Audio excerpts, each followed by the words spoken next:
नमस्कार। चलिए आज बात करते हैं एक खोए हुए साम्राज्य की। एक ऐसी दुनिया की जो हजारों साल पहले अपने समय से बहुत बहुत आगे थी। ये कहानी है सिंधु घाटी सभ्यता की, एक ऐसी दास्तान जो आज भी रहस्यों से भरी हुई है।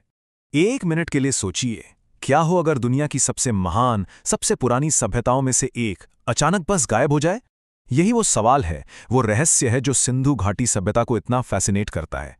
ये एक ऐसी कहानी है जिसका आगाज तो बेहद शानदार था, लेकिन उसका अंजाम आज तक एक पहेली बना हुआ है। और देखिए, ये कोई छोटी मोटी बस्ती नहीं थी। हम बात कर रहे हैं एक ऐसी सभ्यता की जो आज के पाकिस्तान और भारत के करीब करीब 10 लाख वर्ग किलोमीटर के विशाल इलाके में फैली हुई थी।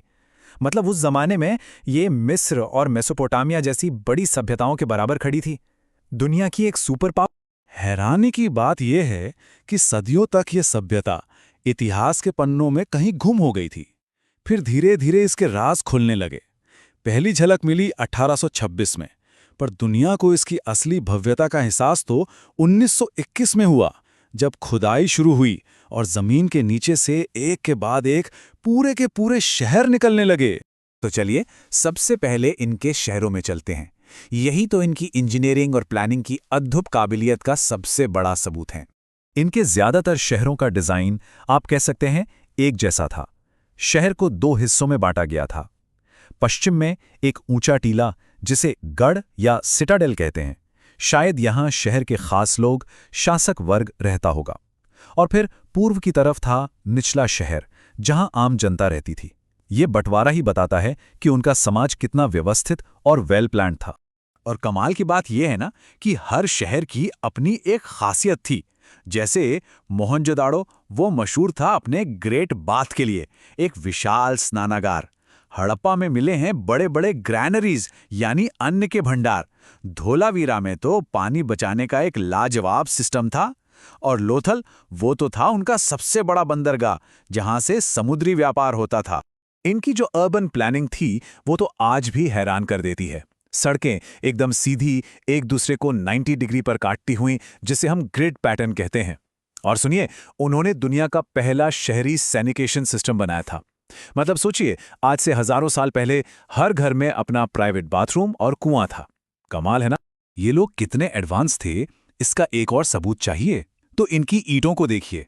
उस दौर में जब मिस्र और मेसोपोटामिया के लोग कच्ची यानी धूप में सुखाई ईंटों से काम चला रहे थे, हड़प्पा के लोग बड़े पैमाने पर आग में पकी हुई ईंटें इस्तेमाल कर रहे थे। ये ईंटें न सिर्फ कहीं ज्यादा मजबूत थीं, बल्कि ये उनकी बेहतरीन इंजीनियरिंग की समझ का भी सबूत है। अच्छा, ये तो हुई शहरों की बात, पर इन शहरों को बसाने वाले लोग कैसे थे? उनकी संस्कृति कैसी थी? चलिए अब ये जानते हैं। तो कैसे थे ये हड़प्पा के लोग? जो सबूत मिले हैं उनसे लगता है कि ये एक शहरी मिडिल क्लास सोसाइटी थी। हमें वहां लिपस्टिक और काजल जैसी चीजें भी मिली हैं।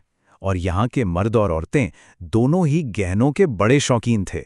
लेकिन जो बात सबसे ज्यादा चौंकाती है वो ये है कि मिस्र की तरह यहाँ न तो कोई बड़े बड़े मंदिर मिले हैं और न ही राजाओं के आलीशान महल। ये अपने आप में एक बहुत बड़ा रहस्य है। और अब आते हैं इनकी सबसे बड़ी पहेली पर, इनकी लिखावट, इनकी स्क्रिप्ट। एक ऐसी भाषा जिसे आज तक कोई डिकोड नहीं कर पाया है। इतना तो पता है कि ये दाएं से बाएं लिखी जाती थी, लेकिन इसमें जो 250 से 400 तक के साइन हैं, उनका मतलब क्या है? ये राज आज भी उन छोटी छोटी मोहरों में ही दफन है। हाँ, उनके धार्मिक जीवन के बारे में कुछ कुछ अंदाजा जरूर है। लगता है कि वे एक पुरुष देवता पशुपति और एक मातृदेवी की पूजा करते थे। इसके अलावा जानवरों और पीपल के पेड़ की भी पूजा होती थी। ये दिखाता है कि वो लोग नेचर से यानी प्रकृति से कितना करीब से जुड़े हुए थे। अब बात करते हैं अर्थव्यवस्था की, क्योंकि सिंधु घाटी सभ्यता सिर्फ वेल प्लान्ड शहर ही नहीं थी, ये अपने जमाने की एक इकोनॉमिक पावर हाउस भी थी। और इसके हमारे पास पक्के सबूत हैं। सोचिए, हड़प्पा की मोहरें हजारों किलोमीटर दूर मेसोपोटामिया यानी आज के इराक और बहरीन तक में मिली हैं। इतना ही नहीं, मेसोपोटामिया के पुराने ग्रंथों में मेलुहा नाम की एक जमीन से व्यापार का जिक्र है। ज्यादातर एक्सपर्ट्स का मानना है कि ये मेलुहा सिंधु घाटी ही थी और इस पूरे ग्लोबल ट्रेड का हब था लोथल का बड़ा सा बंदरगाह। मतलब उनका ट्रेड नेटवर्क जबरदस्त था।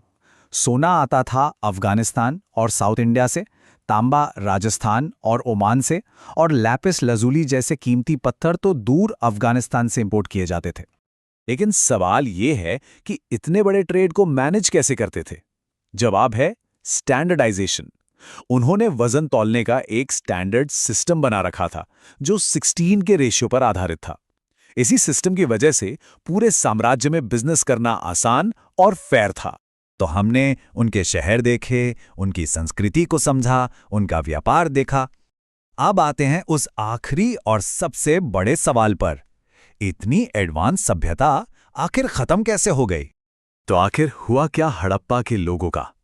ये वो सवाल है जिसने दशकों से इतिहासकारों और आर्कियोलॉजिस्ट दोनों की नींद उड़ा रखी है। देखिए, इसका कोई एक सीधा सा जवाब नहीं है। कई अलग अलग थ्योरीज हैं। कुछ लोग मानते हैं कि क्लाइमेट चेंज वजह थी, जैसे भयंकर सूखा पड़ गया या फिर नदियों ने अपना रास्ता ही बदल लिया। कुछ कहते हैं कि शायद कोई बड़ा भूकंप आया होगा या फिर किसी ने बाहर से हमला कर दिया। एक थ्योरी ये भी है कि शायद उन्होंने खुद ही अपने रिसोर्सेज का इतना ज्यादा इस्तेमाल कर लिया कि सब खत्म हो गया। असली वजह क्या थी, इस पर आज भी बहस चलती है। हाँ, एक बात जो हम जानते हैं वो ये है कि ये सब कुछ अचानक एक दिन में नहीं हुआ। जो आखिरी हड़प्पा काल था, उस दौरान लोग धीरे धीरे सिंधु के इलाके को छोड़कर दक्षिण और पूर्व की तरफ जाने लगे थे। तो ये एक झटके में हुए विनाश की नहीं, बल्कि धीरे धीरे हुए पतन और पलायन की कहानी है। तो आखिर में सिंधु घाटी सभ्यता एक ऐसी ही दुनिया की तस्वीर है, एकदम परफेक्ट प्लान्ड शहर और एक ऐसी भाषा जिसके मायने हम भूल चुके हैं। एक ऐसी दुनिया जो आज भी इंतजार कर रही है कि उसके आखिरी राज भी दुनिया के सामने आए। यह एक ऐसी विरासत है जो हमें याद दिलाती है कि इतिहास की किताबों में अभी भी कितने ही पन्ने खाली हैं जिन्हें भरना बाकी है।